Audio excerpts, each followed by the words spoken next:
আসসালামু আলাইকুম।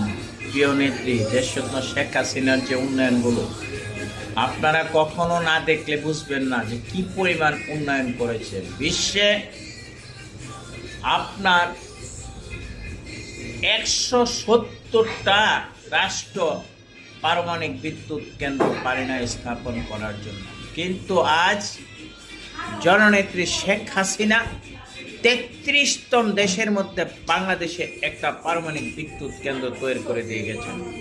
সেখান থেকে আমরা সকলে জননেত্রী শেখ হাসিনার জন্য দোয়া করব এবং জননেত্রী শেখ হাসিনাকে কীভাবে এই দেশে আনানো যায় সে ব্যবস্থা আমরা অবশ্যই করব।